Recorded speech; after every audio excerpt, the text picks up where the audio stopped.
What's going on, everybody? This is going to be covering my musket setup and my musket, how I have it set right now. I do use sharpshooter, I use Deadeye, and I run powder burn, I run power shot, and I also run sticky. I know someone say sticky, yeah, I run sticky. I know there's people that like trap, I know there's people that like stopping power, but this is once again my build, what I run for my musket. You kind of want to just mimic what you see here as far as the tree's concerned. This is going to give you haste on dodge. It's also going to allow you to, when you hit more than one target, you're going to have a faster reload. You're also going to have landing headshots to increase reload, because the main thing is we want to increase our output of damage. Faster fire, increased DPS, right?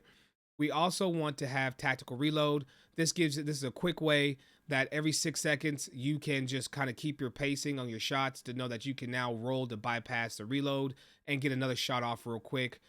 It's really nice when you pair it with the power shot on the gear, so or on the weapon. So you see refreshing power shot. When power shot hits reduce its cooldown by 55%. It's really nice because that really brings down the cooldown on this weapon here. I highly recommend pairing whatever musket you're using with another weapon that will play off of it. So there's some people that will use a musket with a VG, but it's mainly used with a rapier. So you have Life Taker and the Finisher, the two weapons that people usually pair with musket. I pair mine with the Finisher because I play a lot more rapier than I do VG. So this is an ideal, what I call my BIS roll for a musket, which comes with the Stained Infliction, Refreshing Power Shot, and Keenly Jagged. Of course, here on the Finisher, we have it with the Stained Infliction, and then of course the perks it comes with. And you can see right here, Finisher's Harmony, attacks against enemies bleeding. I do 15% more damage. You can see it works on both weapons. So that is what we have there as well. That's pretty much as far as gear. As far as on the gear, there's not really anything to really need to put on the gear as far as I'm concerned with the musket. I have kind of what I want already with the refreshing power shot. Let's look at the attributes. Very similar. You're going to see this all the time, pretty much when it comes to my rapier builds. They're kind of similar on all the stat structure. 25, 30, 25, 350, 247, 25, 50. The 247 is a number that's variable. It could depend on how your gear is. The mandatory stats, I would say, would be at least 25 strength. You want at least 350 dex. You want the 25 focus and the 50 con. This right here is the one that could be variable. I just recommend a minimum of 150 on int. But if your gear makes it to where you can only get to 200 or 170 or 160 with it, then you're good. Just get to the 150 because you want that 10% extra to elemental damage.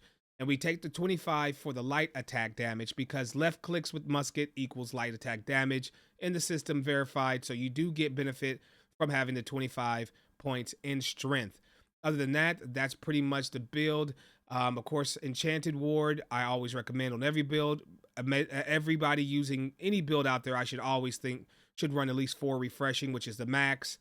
And Attuned Leather Pants is by far, one in my opinion, the best, one of the best artifacts out there to run as a DPS. You just can't get around the extra like stats you get from it. It's just insane. You see here, you get 5 you get 5 here. This is you get an extra 55 stats for just having those pants on. It's S tier in my opinion. You get an extra 10 in each slot, so it's really awesome. So it's something that I think you really guys should look at and do. If you don't have it, pick it up. It's well worth it, and make sure you run that with your build. And if you can't get Leeching Flurry on another piece of gear, you can always just put it on your attuned pants. If you're mainly a rapier player, you can do that too as well. But then again, the musket by itself, just like this, with the rapier paired with it, is you're going to see S tier damage. So if you got any other questions, please let me know. You can catch me at twitch.tv/BabyFNelson. That's your boy. I'll catch you on the next one.